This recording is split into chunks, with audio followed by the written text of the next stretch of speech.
Hello everyone. This is the second unit of the topic of intraoral radiographic anatomy. In the first unit, we learned the radiographic anatomy of the mandible as seen on intraoral radiographs. In this video, we'll learn the anatomic landmarks of the maxilla. Maxillary landmarks are more complex than the mandibular anatomy.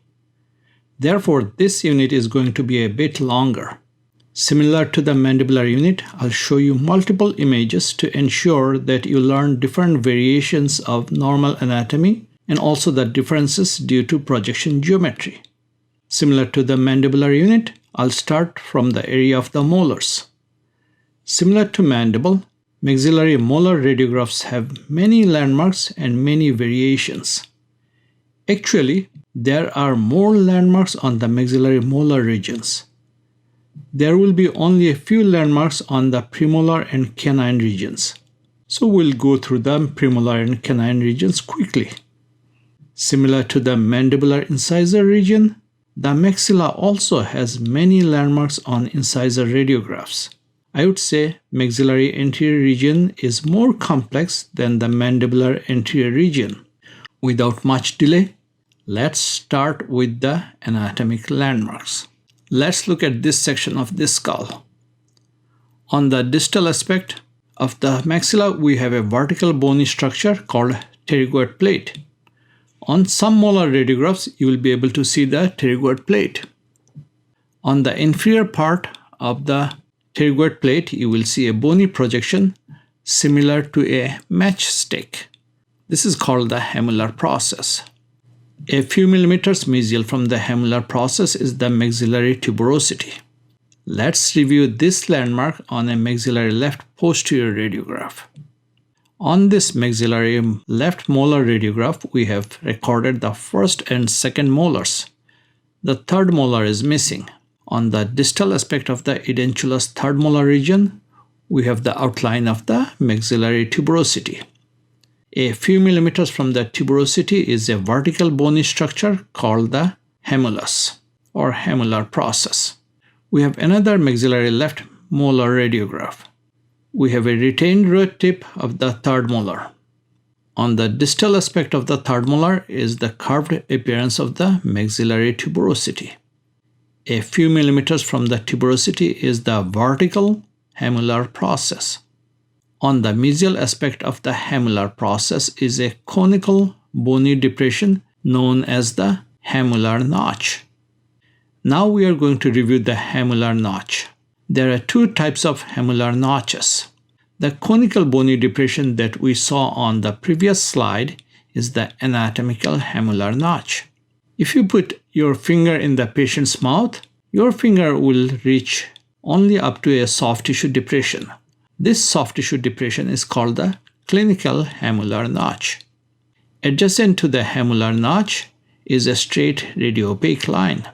This is the alveolar crest or the alveolar ridge. Several millimeters superior from the alveolar crest is a radiopaque corticated line. This is the floor of the left maxillary sinus. The outline of the clinical hamular notch is a soft tissue density. Such a density is also known as line of contrast. On one side of the line of contrast is one kind of density, on the other side is another density. So this is a new term, line of contrast. Let's look at another line of contrast. This is a horizontal line extending beyond the outline of the maxilla. This is the inferior border of the zygomatic arch. On the anterior aspect of the zygomatic arch is a alphabet U-shaped radiopaque band.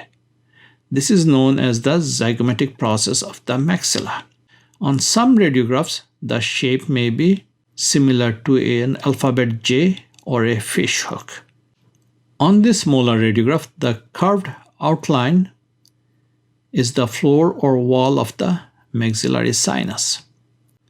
Superior to the floor of the sinus is a horizontal line of contrast. This is the inferior border of the zygomatic arch.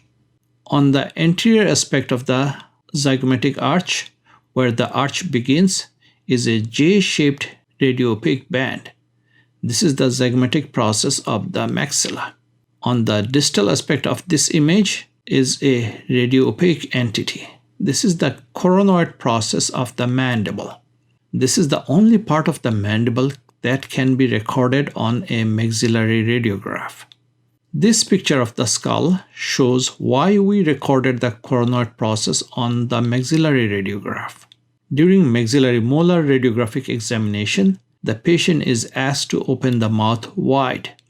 During opening of the mouth, the condyle translates and the coronoid process superimposes over the maxillary tuberosity. Here is another example of a prominent coronoid process pointed by the white arrows, superimposed over the maxillary tuberosity. The tuberosity is the posterior inferior border of the maxilla. Superimposed over the roots of the molars is the floor of the maxillary sinus. Superior to the maxillary sinus is a line of contrast. This is the inferior border of the zygomatic arch. On this molar radiograph, the line of contrast is the alveolar mucosa.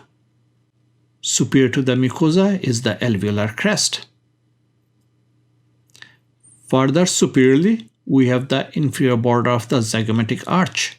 Because of the increased positive vertical angle of the radiograph, the zygomatic arch is superimposed over the middle third of the roots of the molars.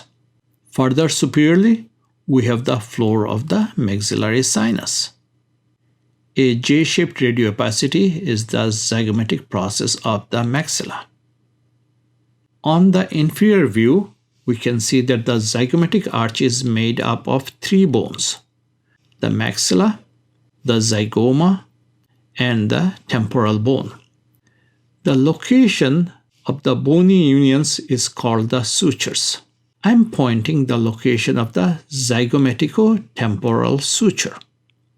If you take a molar radiograph with an increased horizontal angle, you might be able to record the zygomatico-temporal suture. Such image will also require pushing the film too far back in the mouth. Most of the time, such imaging is not possible. However, you should know this normal landmark of zygomatico-temporal suture to rule out zygomatic fracture. The radiopaque band is the zygomatic arch. Let's repeat a few landmarks that we have already learned. Coronoid process, alveolar crest, floor of the maxillary sinus, and we barely see the zygomatic process of the maxilla. The white arrow shows a variation of the normal floor of the maxillary sinus. This sinus floor has draped over the roots of the molars. In case of edentulous maxillary molar area, the sinus floor can reach the alveolar crest. For this patient, the sinus floor and the alveolar crest is the same structure. Usually, the sinus reaches the adult size during teenage. If the patient becomes edentulous, the sinus enlarges. This enlargement is called nematization. Here is a variation of normal sinus anatomy. The vertical radiopaque band is a septum in the sinus. Let's review the landmarks that we already learned. The coronoid process, zygomatic process of maxilla, inferior border of the zygomatic arch, the floor of the maxillary sinus. You may also see this variation of normal anatomy. The radiolucent band superimposed over the maxillary sinus is a groove or a channel that carries a blood vessel. Although this appears similar to the inferior alveolar canal, this entity is not a canal. A canal is similar to a pipe. The groove is a depression on the wall of the sinus. Here is another example of a vascular groove or a channel pointed by the arrows. I'm sure now you can successfully identify the following structures. Please try to identify the floor of the maxillary sinus, the alveolar crest, a vertical septum in the sinus, the zygomatic process of the maxilla, and inferior border of the zygomatic arch. You may also want to identify the coronoid process. Now a new landmark that is visible, partly because the maxilla is partially edentulous. This landmark is pointed by the black arrows. Before we identify that landmark, let's identify the structures that we already know. We know the alveolar crest. We also know the floor of the maxillary sinus. We can barely see the zygomatic process of the maxilla.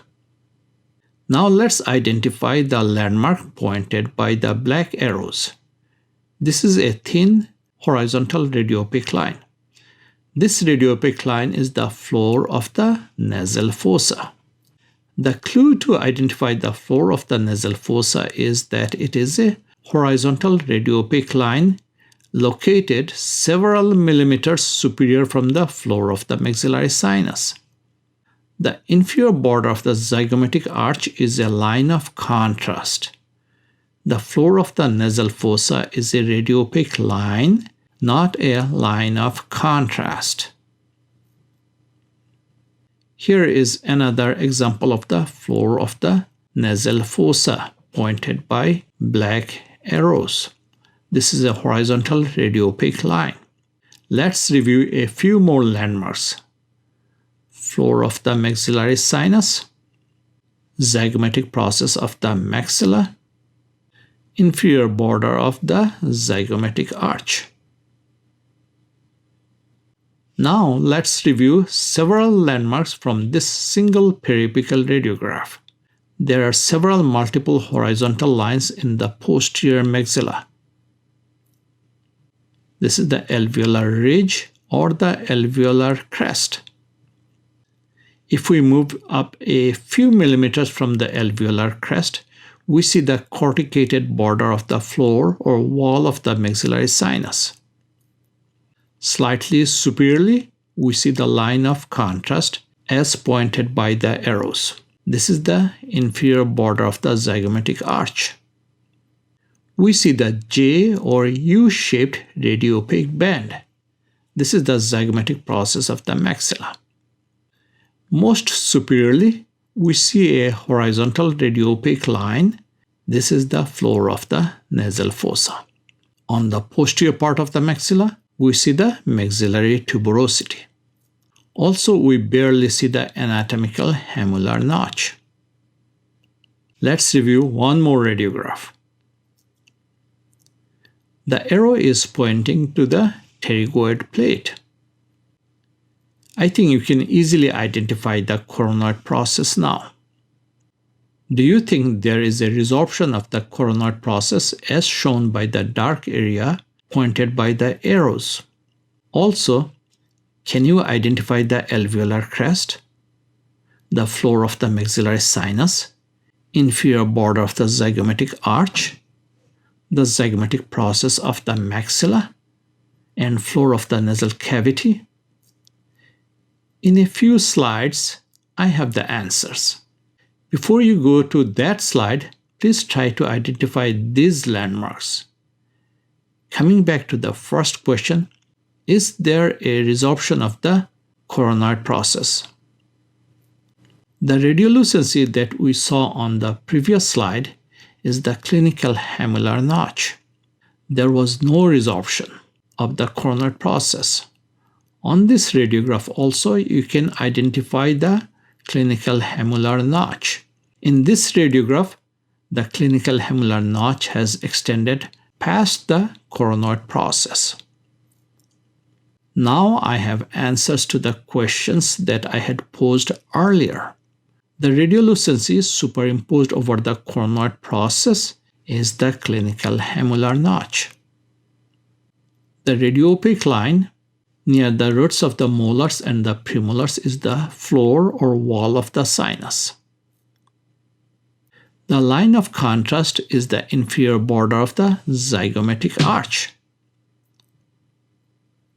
The U-shaped thick radiopaque band on the anterior part of the zygomatic arch is the zygomatic process of the maxilla. Most superiorly, the radiopaque line is the floor of the nasal fossa. Let's review a few variations of the floor of the maxillary sinus as seen on intraoral radiographs. This patient is partially edentulous. The sinus floor has extended to the alveolar crest in the edentulous region. Earlier, we learned that the expansion of the sinus is called pneumatization. Sometimes the sinus floor will have a wavy outline.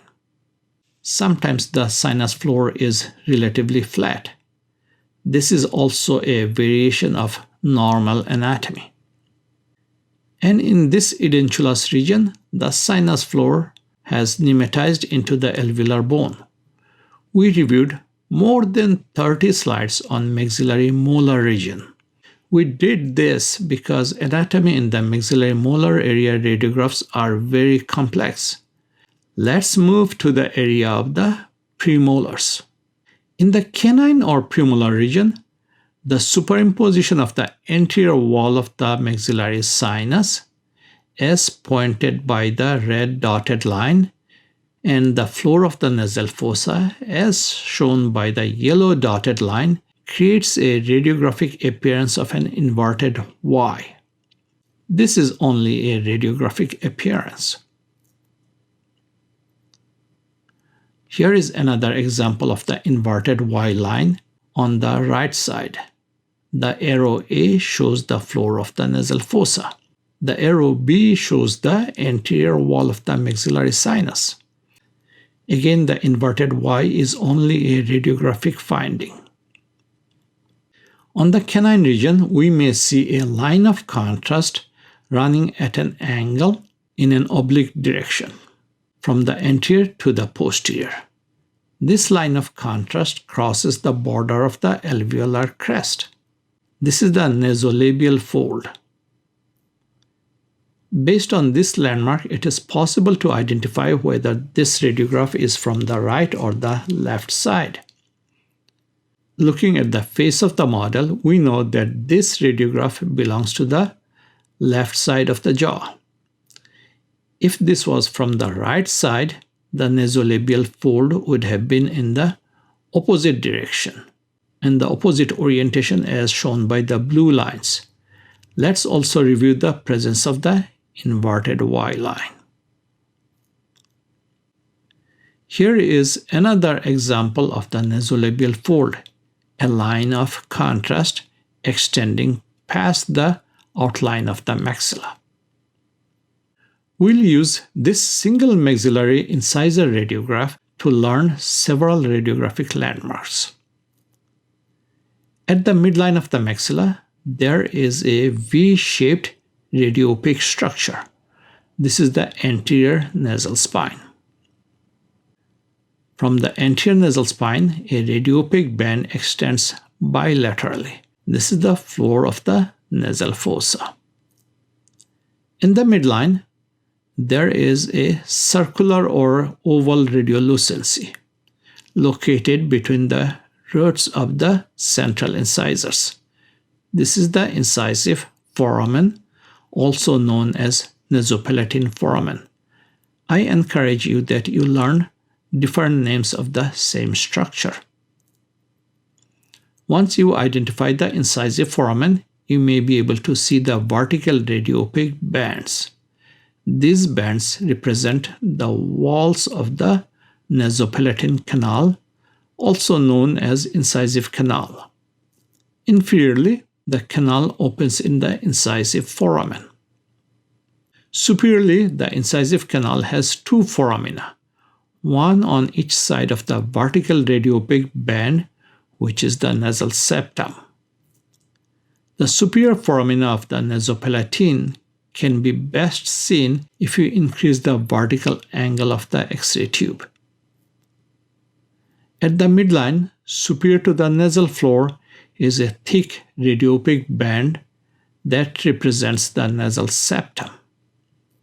The inferior part of the septum is at the level of the floor of the nasal fossa. Most of the time, the nasal fossa is a vertical radiopacity. In many cases, the septum may be deviated to the right or the left. Typically, the deviation is further higher up and may not be seen on a periapical radiograph. A few millimeters away from the nasal septum are areas of semicircular lines of contrast. These are the inferior turbinates or inferior concha inside the nasal fossa. You may also see very faint outlines of the nasal mucosa. At the midline of the maxilla, you may see a thin radiolucent line representing the intermaxillary suture. This suture is also known as median suture or mid-palatal suture. In some patients, this suture is not visible. In others, the suture may be slightly wider than this radiographic finding. This suture extends from the alveolar crest through the anterior nasal spine posteriorly to the distal aspect of the hard palate. Typically, it has a uniform width and may not be perfectly straight. We also see a faint outline of contrast representing the soft tissue of the nose. Depending on the size of the nose or the vertical angle of the X-ray tube, the soft tissue outline of the nose may even be recorded in the middle third of the roots of the incisors or even beyond the alveolar crest. Let us use another radiograph to identify the anatomic landmarks. The line of contrast is the soft tissue outline of the nose. Now this outline of the nose is superimposed over the roots of the central incisors. The oval radiolucency at the midline of the maxilla is the incisive foramen. The foramen is located between the roots of the central incisors. The vertical radiolucent line at the midline is the intermaxillary suture. This radiograph in the edentulous patient was taken with an increased vertical angle of the X-ray tube. This soft tissue outline of the nose has passed beyond the outline of the alveolar bone. The tip of the nose is not even recorded. We can identify the faint outlines of the nares, the opening of the nose. Because of the positive vertical angle, the alveolar crest is superimposed over the opening of the nose. Superiorly, we have the floor of the nasal fossa. A thick radiopaque band at the midline is the nasal septum. This septum is slightly deviated. On the sides of the nasal septum are the lines of contrast representing the inferior concha or inferior turbinates. One more radiograph to review.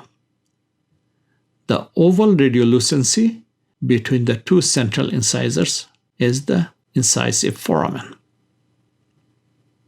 Extending from the outline of the incisive foramen is the incisive canal or the nasopalatine canal. Make sure that you learn the different names of the same structure. On the superior aspect, we see the floor of the nasal fossa. And the curved line of contrast is the outline of the soft tissue of the nose. This is the final radiograph. I'm showing you this one to make you anticipate for what is coming in the fall semester. You can see the nasopalatine foramen is much wider than what we saw earlier. The roots of the maxillary central incisors are separated or flared. This indicates a disease of the nasopalatine canal. In the fall semester, you will give me a differential diagnosis of this wide nasopalatal foramen. The radiopaque line is the floor of the nasal fossa. On the central part, the increased density is the anterior nasal spine. And the final landmark is the line of contrast representing the outline of the nose. This time, the nose is superimposed over the alveolar crest. This ends the unit of intraoral radiographic anatomy of the maxilla. Keep on learning. I'll see you with another video on panoramic radiographic anatomy. See you soon. Thank you.